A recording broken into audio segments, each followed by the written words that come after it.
Selamat malam keluarga Allah. Malam ini kita beribadah bersama dalam program Kebaktian Keluarga YKB Media Ministry. Dan saya, Pendeta Emeritus Mulyadi, yang akan mewartakan firman Tuhan. Kita mengingat kasih Allah yang kita alami sepanjang hari dalam kerja, pergulatan kita. Mari kita bernyanyi bersama memuji Tuhan. Pelengkap Kidung Jemaat 14, ku nyanyikan kasih setia Tuhan.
Keluarga Allah, mari kita berdoa. Kami bersyukur untuk anugerah yang besar. Pada malam ini kami diberi kesempatan bersekutu bersama. Setelah seluruh aktivitas yang kami lakukan, kami mau sejenak merenung, berefleksi bersama keluarga kami. Memaknai seluruh kasih Allah yang dicurahkan bagi kami. Karena itu biarlah kami boleh bersama-sama mengikatkan kasih Allah bersama dalam keluarga kami. Dan kami saling menopang satu dengan yang lain. Terima kasih untuk kesempatan indah atas karya kasih Allah bagi kami. Dalam Kristus kami bersyukur. Amin. Keluarga Allah, Pentakosta merupakan momen sangat krusial bagi gereja ikut berpartisipasi dalam karya keselamatan Allah bagi dunia. Pada peristiwa Pentakosta, Roh Kudus dicurahkan bagi para murid secara kolektif. Namun, bukan berarti karya Roh Kudus baru bekerja saat Pentakosta.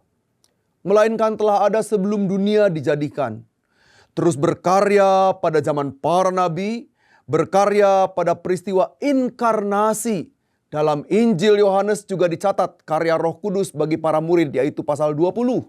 Injil Yohanes 20. Ayat 21 sampai dengan 22, kata Yesus sekali lagi, damai sejahtera bagi kamu, sama seperti Bapa mengutus aku, sekarang aku juga mengutus engkau. Supaya sudah berkata demikian, ia mengembusi mereka dan berkata, terimalah Roh Kudus. Para murid saat itu kehilangan semangat dan daya pasca penyaliban Yesus. Tetapi hidup baru dikaruniakan bagi para murid. Mari kita mendengarkan firman Tuhan. Kita mendengarkan bagaimana kuasa Roh Kudus menghadirkan kebaikan bukan saja bagi individu, melainkan bersama gereja dan sesama kita. Kita bersama-sama menaikkan nyanyian sambutan melalui Mazmur 104, ayat yang ke-24 sampai dengan 35.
Keluarga Allah, mari kita berdoa sebelum kita menyambut pembacaan firman Tuhan.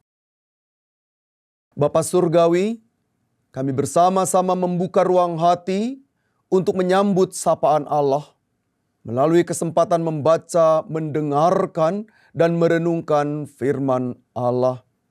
Bapa Surgawi, pakai hamba untuk menyuarakan firman Allah, sehingga apa yang akan kami baca, dengarkan, dan renungkan menguatkan kami, dan biarlah kami boleh terus membuka ruang hati untuk berkarya di dalam anugerah Allah. Dalam segala keterbatasan, kelemahan, dan kerapuhan hamba bergantung sepenuhnya pada anugerah Allah. Karena itu biarlah anugerah Allah dinyatakan di dalam kehidupan kami. Dalam Kristus kami berserah diri. Amin. Kita akan bersama-sama membaca apa yang tertuang di dalam Injil Yohanes pasal yang ke-20 ayat yang ke-19 sampai dengan 23. Demikian disampaikan kepada kita. Ketika hari sudah malam, pada hari pertama minggu itu, dan murid-murid berada di suatu tempat dengan pintu-pintu terkunci karena mereka takut kepada para pemuka Yahudi, datanglah Yesus dan berdiri di tengah-tengah mereka dan berkata, "Damai sejahtera bagi kamu." Sesudah berkata demikian, ia memperlihatkan tangan dan lambungnya kepada mereka. Murid-murid itu bersuka cita ketika mereka melihat Tuhan. Kata Yesus sekali lagi, "Damai sejahtera bagi kamu. Sama seperti Bapa mengutus aku, sekarang juga aku mengutus kamu." Dan sesudah berkata demikian, ia mengembusi mereka dan berkata, "Terimalah Roh Kudus." Kalimat dalam Injil Yohanes 20 ayat 22 mengetengahkan sebuah pernyataan penting dari Yesus terkait persekutuan murid-murid Yesus yang berada dalam gelisah karena takut yang mendera mereka. Ketakutan yang besar muncul karena sang guru sebagai panutan dan pegangan mereka telah tiada. Sekalipun telah disampaikan bahwa ia bangkit. Namun dalam gelisah dan ketakyakinan, ketakutan tetap mendera mereka. Di tengah gelisah dan ketakutan itulah, Tuhan Yesus hadir dan menyapa para murid serta menyuarakan damai sejahtera bagi mereka. Apa arti kata damai sejahtera dalam pernyataan Tuhan Yesus itu? Dalam Alkitab bahasa Yunani digunakan istilah eirene, lengkapnya eirene humin, yang menunjuk pada para murid agar mereka memiliki damai sejahtera dan mereka melepaskan ketakutan. Pernyataan Tuhan Yesus ini hendak menegaskan bahwa kehadirannya sejatinya membuka ruang hati bagi mereka untuk menikmati kebahagiaan dan menyuarakan kebahagiaan itu bagi semua orang. Pernyataan damai sejahtera yang menjadi ungkapan umum sebagai sapaan bagi seluruh umat dalam keseharian memberi ruang indah untuk saling menyapa dan menghadirkan kebahagiaan. Namun, pada masa itu, para murid sedang dibelenggu ketakutan karena kekhawatiran besar orang-orang Yahudi yang akan menganiaya mereka pasca kematian Yesus. Umat Yahudi tidak memiliki pemahaman tentang kebangkitan orang mati, sehingga kehadiran Yesus yang bangkit itu bagi mereka dianggap isapan jempol semata. Keluarga Allah, di tengah-tengah situasi ini ada sesuatu yang dahsyat. Di tengah gelisah karena ketakutan, para murid justru mendapat energi baru karena Tuhan Yesus hadir untuk memberikan kekuatan dan spirit bagi mereka. Pernyataan Tuhan Yesus pada waktu itu, "Terimalah Roh Kudus," membuat mereka mengalami sebuah kehidupan baru dari ketakutan lalu bangkit untuk melaksanakan kerinduan Allah, yaitu menghadirkan cintanya yang besar. Umat, para murid saat itu mendapat mandat baru untuk menghadirkan kasih Allah yang bernilai besar. "Jikalau kamu mengampuni dosa orang, dosanya diampuni. Dan jikalau kamu menyatakan dosa orang itu tetap ada, dosanya tetap ada. Ini diungkapkan dalam Yohanes 20 ayat yang ke-23. Kalimat ini harus dipahami sebagai sebuah ungkapan pernyataan pengampunan bagi orang-orang yang melakukan tindakan kesalahan. Tentu yang dimaksudkan bukanlah kita sebagai pelaku pengampunan dosa, melainkan Allah sendiri. Karena itu titik tumpu pernyataan tersebut terletak pada terimalah Roh Kudus dan mengampuni dosa orang. Pernyataan tersebut memberi penguatan bahwa dosa tidak boleh bersemayam di dalam hidup seseorang. Saya tegaskan kembali. Pernyataan itu mau mengatakan bahwa dosa tidak boleh bersemayam di dalam hidup seseorang. Atau dengan kata lain, seseorang itu harus membebaskan diri dari tindakan dosa. Sehingga orang-orang hidup dari sikap saling membebaskan dosa dan hidup dalam anugerah Allah. Jadi kita semua bersama-sama hidup dalam anugerah Allah. Itulah sebabnya seorang yang tetap menyimpan dosa, ia potensial tenggelam dalam hidup di luar anugerah Allah itu. Dan ia membiarkan dirinya dikuasai oleh keinginan dosa itu. Karena itu, apa yang tertuang dalam panggilan Tuhan Yesus melalui hembusan rohnya bagi para murid saat itu, sebagaimana telah disampaikan tadi, spirit yang muncul adalah kesediaan untuk membebaskan diri dan orang lain dari cengkeraman dosa. Seseorang yang bebas dari dosa, maka ia atau mereka memiliki kesempatan untuk menjalani hidup dalam damai. Sebagaimana ungkapan Tuhan Yesus di awal yang menyatakan damai sejahtera itu. Dalam bahasa Yunani sekali lagi diungkapkan eirene. Kita juga sering mendengarkan ini dalam bahasa Ibrani dalam sebutan shalom. Damai sejahtera bagi para murid yang tengah disandera ketakutan saat itu kemudian dibebaskan. Pernyataan Yesus agar damai sejahtera tinggal dalam diri para murid dan umat yang dikasihinya melekat juga dengan pengampunan agar semua orang hidup dalam damai sejahtera dan dalam pengampunan. Inilah nilai besar dari damai sejahtera itu, eirene atau shalom, yang membuat semua orang menikmati kebahagiaan di dalamnya. Keluarga Allah, sekarang apa yang membuat kita bisa menjalani dan menyelami kebahagiaan kita? Damai, itu kata kuncinya. Sapaan pertama yang Tuhan Yesus ungkapkan kepada para murid yang tengah berada dalam cengkeraman ketakutan adalah damai. Kata damai menjadi sesuatu yang penting di tengah-tengah perjalanan hidup umat. Damai sejahtera bagi kamu, kata Yesus. Bagaimana menghadirkan damai itu? Nah, ini yang perlu kita simak bersama. Kita perlu menyatakan damai Allah itu dalam tindakan iman. Pernyataan Yesus mesti hadir dalam seluruh ekspresi hidup kita. Sehingga embusan roh itu sejatinya membawa spirit kebaikan bagi semua orang. Damai hanya bisa dirasakan tatkala semua orang hidup dalam tindakan kebaikan. Sebagaimana Tuhan Yesus rindukan terjadi dalam hidup kita. Kriteria kebaikan hanya bisa dihadirkan tatkala suara Allah dihadirkan dalam tindakan konkret. Tindakan baik, tulus, bermakna, dan ditujukan untuk membebaskan orang-orang dari belenggu ketakutan.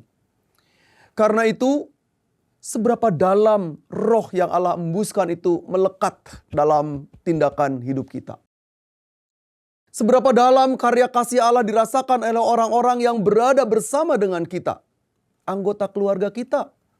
Termasuk mereka semua.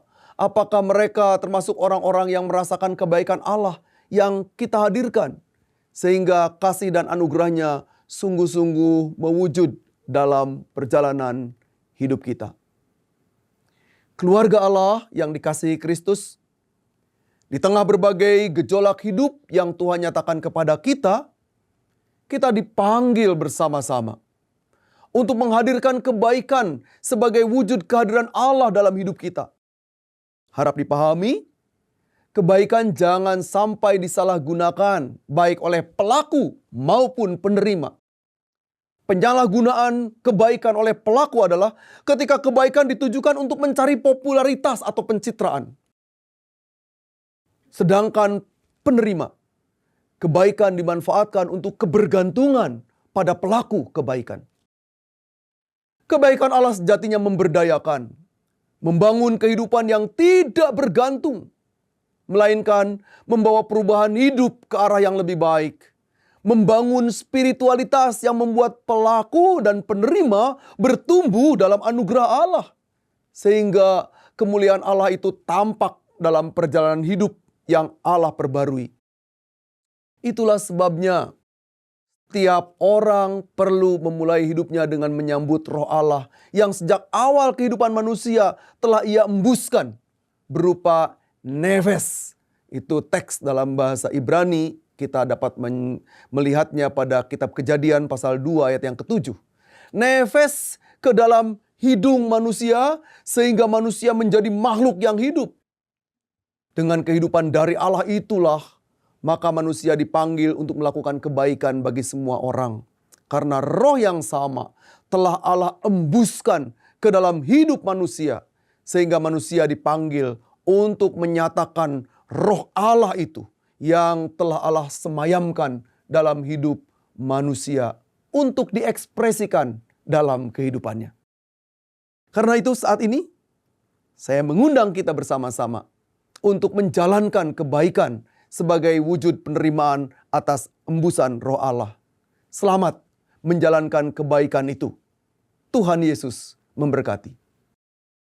Keluarga Allah, kita akan bersama-sama menaikkan doa syafaat bagi Anda semua, dan jika ada di antara Anda keluarga yang rindu untuk didoakan, silakan menghubungi kami di nomor 0812 8188 9191 atau hubungi website baru YKB di www.ykb-media.org.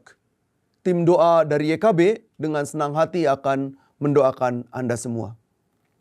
Mari berdoa. Ya Allah, kami bersyukur untuk sapaan yang telah dinyatakan bagi kami. Mampukan kami untuk menghadirkan Roh Allah, Roh damai sejahtera, Roh pengampunan. Karena itu mampukan kami untuk membuka ruang hati di tengah berbagai gelisah yang kami hadapi. Sebagaimana para murid yang dicengkeram oleh ketakutan dan dibebaskan oleh Allah, maka mampukan kami juga untuk membebaskan diri kami dari cengkeraman dosa, terutama dendam, amarah. Tetapi bebaskanlah kami sehingga kami diberi ruang untuk mengampuni satu dengan yang lain. Kami ingin mengingat saat ini dalam doa kami untuk anggota keluarga kami di tengah berbagai pergumulan yang dihadapi, dalam kondisi kesehatan yang membutuhkan perhatian. Biarlah kami sebagai keluarga turut memberi perhatian, menyatakan kasih, dan membebaskan diri dari berbagai hal yang menghambat tindakan kasih Allah mewujud dalam hidup kami. Terima kasih untuk kemurahan Allah kepada kami. Terima kasih untuk kesempatan kami boleh dan diperkenankan menaikkan syafaat kami. Dalam Kristus kami bersyukur. Amin. Dengan semangat menghadirkan kebaikan bersama, maka Pentakosta bukan sekadar menjadi perayaan, melainkan pemantik api iman, pelayanan, dan kasih yang menghidupkan. Kita naikkan pelengkap Kidung Jemaat nomor 98, Ya Roh Kudus, baruilah.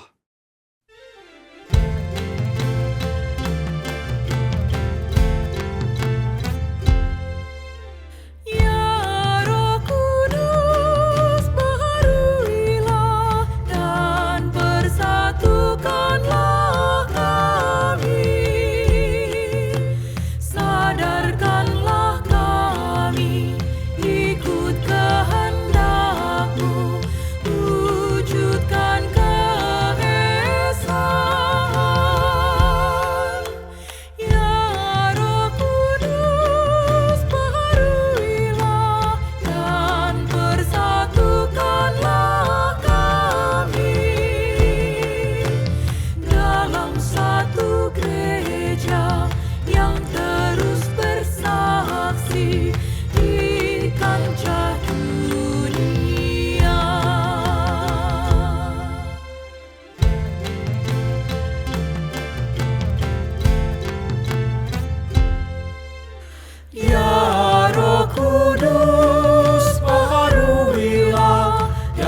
Keluarga Allah, mari kita bersama-sama berdiri dan menyambut berkat dari Tuhan. Anugerah Tuhan Yesus Kristus, belas kasih Allah Bapa, persekutuan Roh Kudus menyertai engkau selamanya.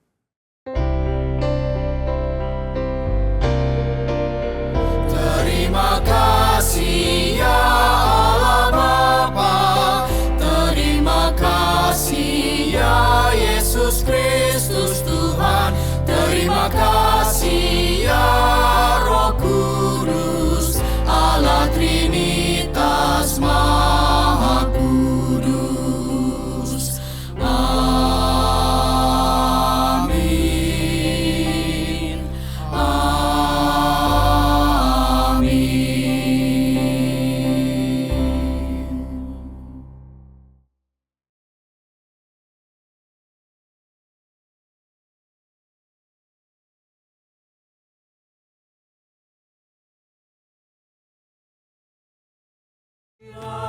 Dan bersatu